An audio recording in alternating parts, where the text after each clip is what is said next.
Steve, I'm an addict. I'm Tay, I'm an addict. It's okay.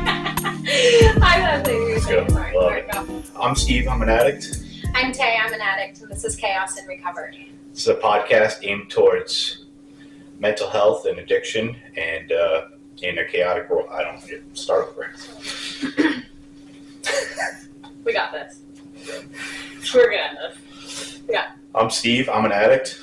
I'm Tay, I'm an addict, and this is Chaos in Recovery. This is a podcast aimed towards mental health and addiction in a chaotic world. And I am scared to do this. I'm super scared. This has been a long time coming for us. We've been doing a lot of work towards building this podcast up. A lot of talks about where we want to go with it, how we want to approach it, guests and stuff like that. And I have to say, if you would have asked me 5 years ago if I was going to do or be in recovery, period, and then start a podcast, I would have said you were crazy. I would have said absolutely not. My abuse, my addiction was my whole life. I didn't care about really anything else but drugs and alcohol and partying and it got real scary for me at the end. Yeah, I'd say it got super scary for me too. I think that I didn't realize how bad it was going and how far it had gone. I think the scary part about it was that it came up really quickly. Yeah. I thought I was fine. Yeah. And then until it wasn't. Sure. And so many incidents happened, that it just kept leading one after the other, after the other. But it came from like long periods into super short.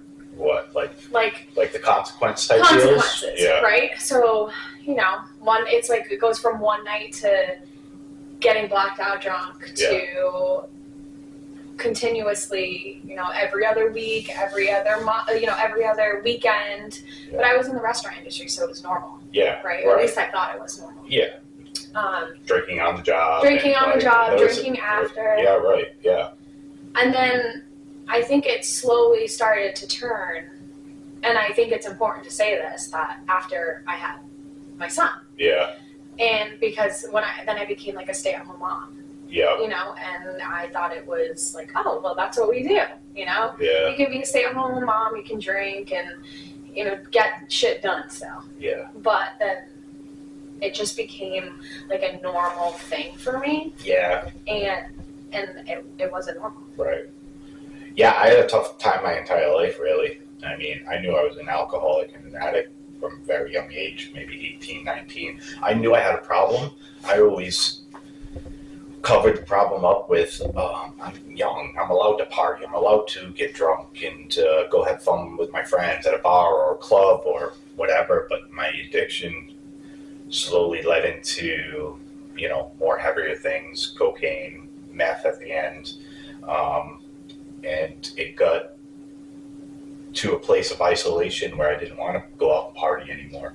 I didn't want to be seen. I didn't want to, because I was bad. I looked terrible most of the time. Yeah. I hated myself. There was a lot of times that I'd be trying to get to bed and just not wanting to wake up the next morning. Mm-hmm. I didn't want to. I didn't know how to stop. Even though I've been going to AA and NA from like a very young age. My father, who has a lot of years in recovery, and so I had a good knowledge of AA and NA, but I only went when I got into a lot of trouble and spent like 2 or 3 months showing everybody, look, I'm doing the right thing. And once everybody got off my back and money started coming back and I started feeling a little better about myself, I slowly started sneaking away again. I never took it seriously.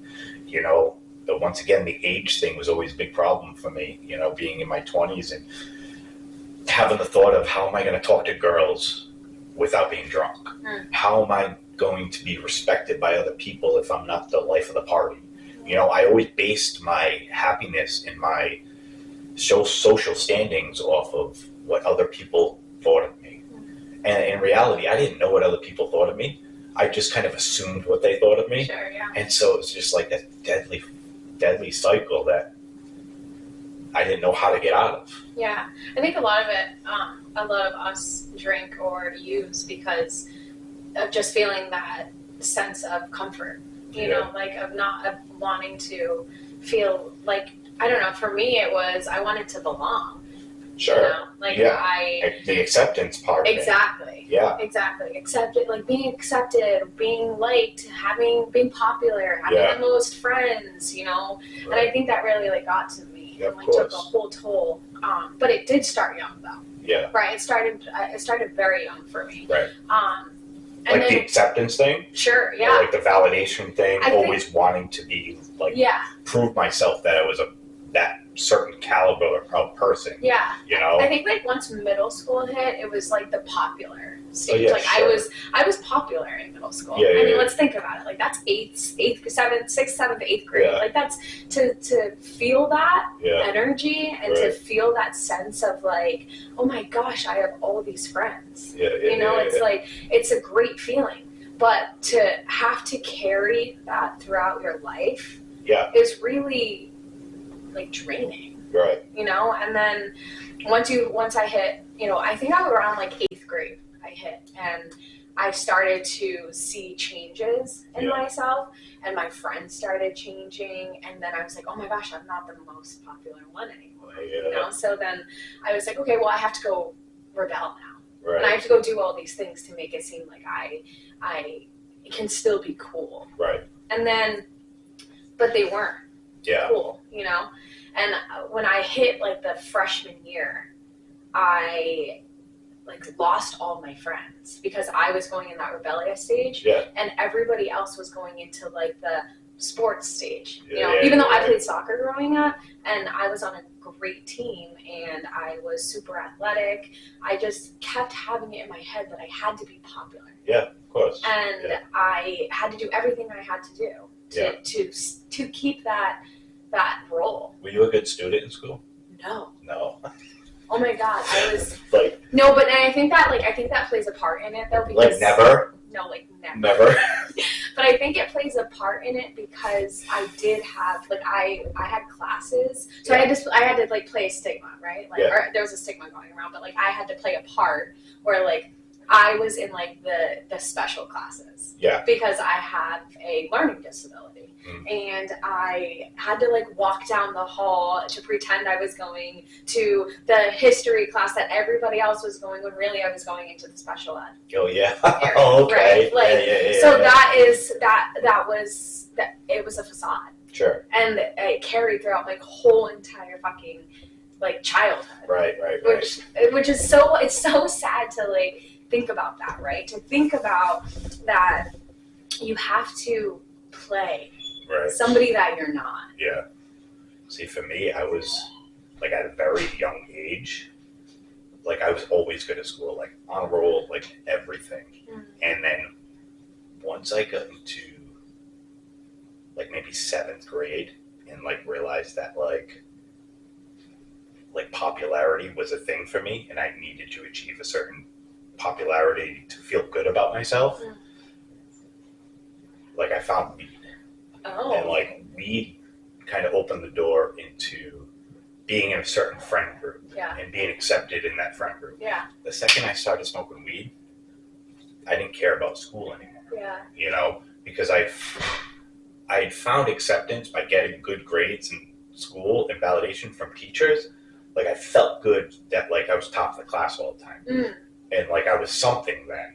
Okay. And then once weed came into play and other friends groups came into play, I got acceptance from them. So I gravitated towards that. And it was always like the next gratitude I would get from a certain friend group. Sure. and then came alcohol and mushrooms and acid, and it's like, all the experiments. The evolution of, wanting to go deeper away from like who you are, sure, for some reason, which is fucked up to think about because, as a kid, I never like appreciated who I was. I think, I was never the best at sports. I was good in grades, but like that only went far enough for like friend group type stuff. I wasn't really the great looking kid, so like the girls that I wanted didn't want me, and so it was always like a rat race trying to figure out like where I could belong. So we were in like 2 different spots. Yeah.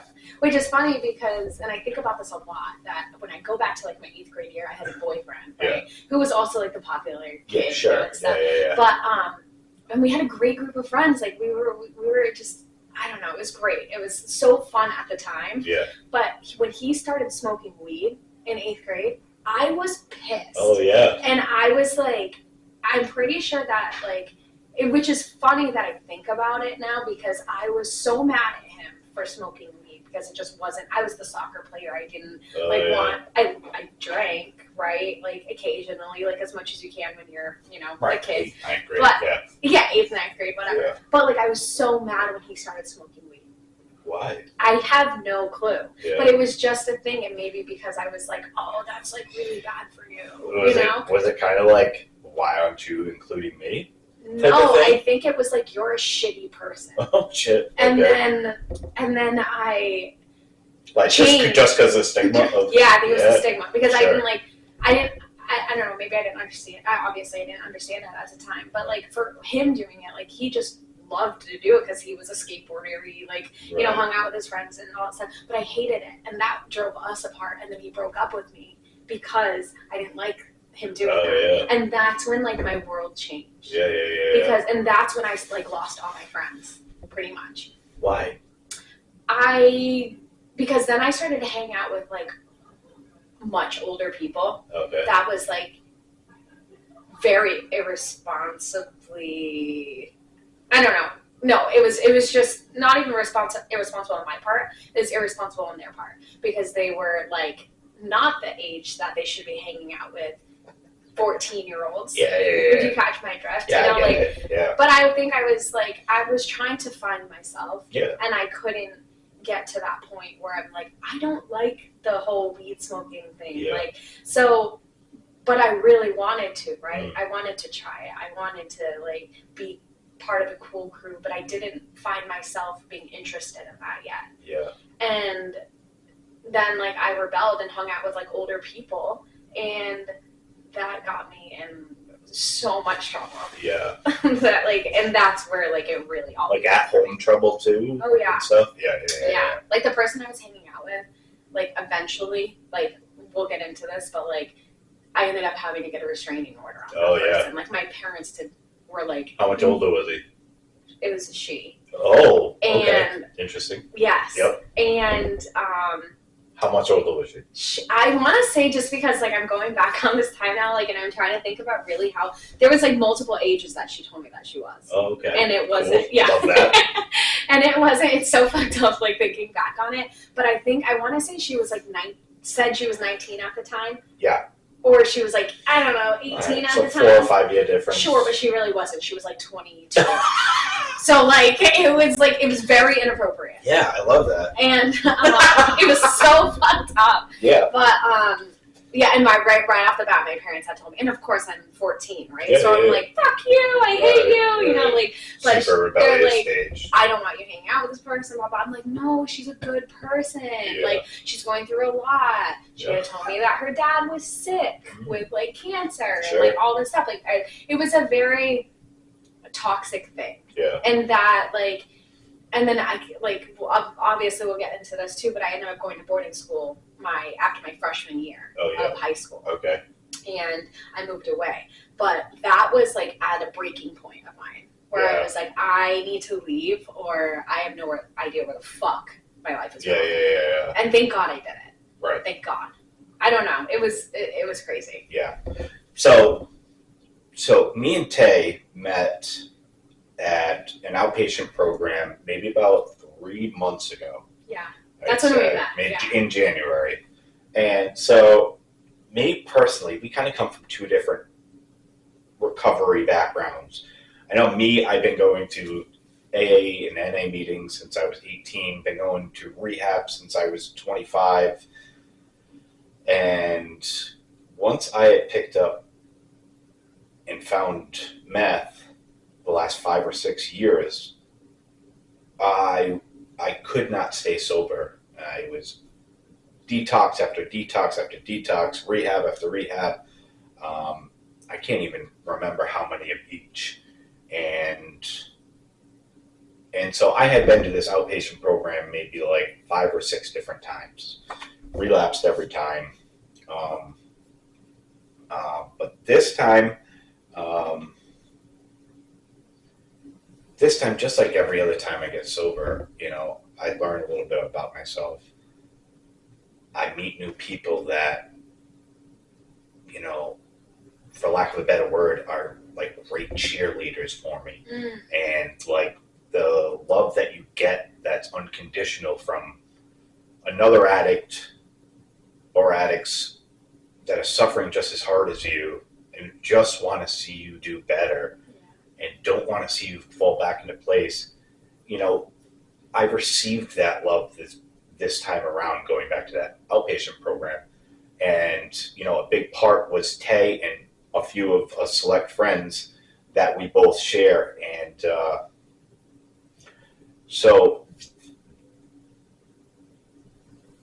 I think what I'm trying to say is, with Tay, how many times did you try and get sober before you came to the outpatient? So I want to say it was now if I really think about it, it was a little over a year ago that I really tried to get sober. But I did it for the wrong reason. Yeah, of course. I did it because I knew I had an issue with alcohol, but I did it because everybody else was telling me that I was having a problem. Right. Or not even everybody, it was certain people. Yeah, and I was like, maybe I do.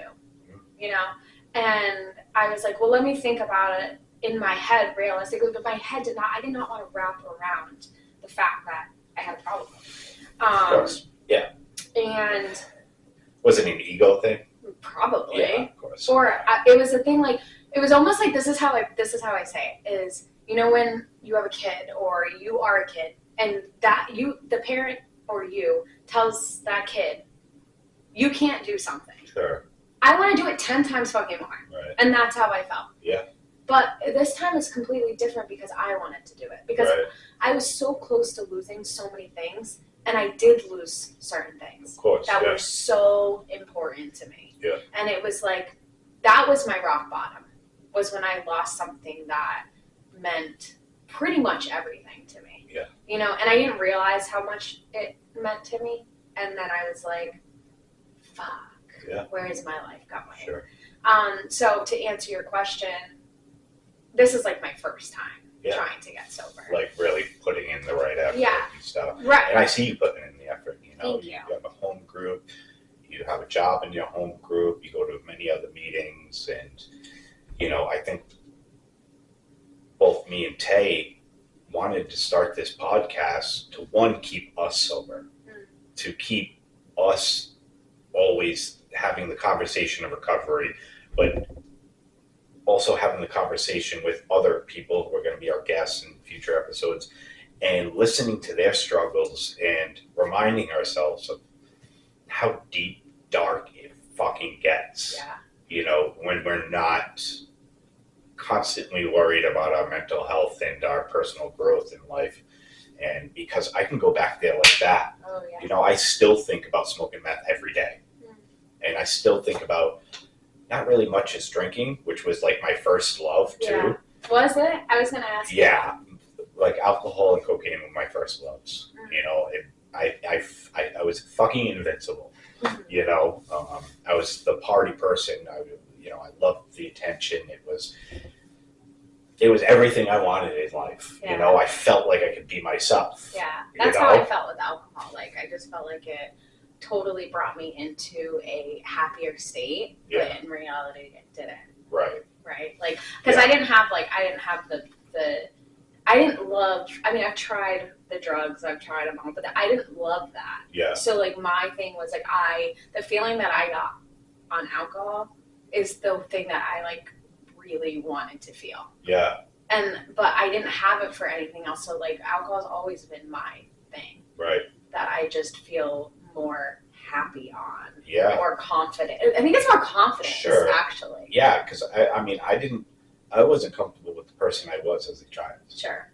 And a teenager. Yeah. You know, I always wanted to be another person. Mm-hmm. I always wanted to be, you know, I never thought I was good enough in every sort of the way. Mm-hmm. And alcohol produced that confidence and that drive to, you know, not think anymore and just be the person.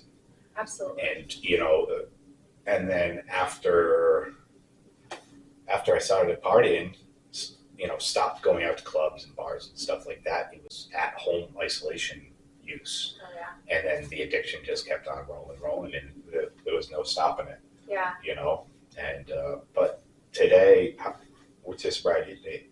My sobriety date is December 18th. 2024. 2024. So you're coming up on 5 months? I just passed 4. You just passed 4? Yeah. Yeah. And I'll be coming up on 4 months in about 2 weeks. Look at us. Yes. Awesome. Yeah, I think it's important to keep that up front, you know. Yeah. I mean, even though, you know, we don't have long-term sobriety at this point, we have long-term experience and understanding of just ourselves and how deep, dark, and ugly addiction has gotten for us. Yeah. You know, and I mean, I can speak for myself. Like, I didn't realize how, you know, beautiful it was being sober, you know, because I spent my entire life the opposite. Totally. You know, and I think for me, things like outpatient program and working with certain therapists at this outpatient program, you know, really changed my life for the better. Yeah. And, you know, we both wouldn't be sitting here without them. 100%. And I was going to bring that up too. Like, as I give full credit to the outpatient program. Yeah, absolutely. Because of like all the copious amounts of therapy that we had going in, and you know, people were like, "Oh, why do you need that much therapy?" No, you do. Yeah. To like really understand. I mean, we're talking like we had like when we first started, it was like 4 to 6 hours of therapy a day. Yeah. Like, and then meetings 5 days a week, and meetings at night, and still worrying about family stuff and kids. And, exactly. So you're constantly in this. Yeah. And I have to give it up to our. Yeah. Well, I mean, that went a lot better than I thought it was going to go. Me too. You know, I feel really good about that first time. You know, I had a lot of anxiety coming into this. I mean, even though how much work we've been putting into, you're not ready to like jump into like putting yourself out there on camera and stuff like that. But I wish we got like a video of us just like in the back end, just like jumping around. Like we had to do like jumping jacks to figure out like we got this. Yeah, there's a lot of meetings getting together, a lot of, you know, our own research, and you know, I'm happy with where our direction is going inside my head. You know, like I'm very excited about the future, and you know, the guests we have coming on soon. So many awesome guests. And I think that was a great first session. Me too. Great job. Can't wait. Thanks, guys. See you soon.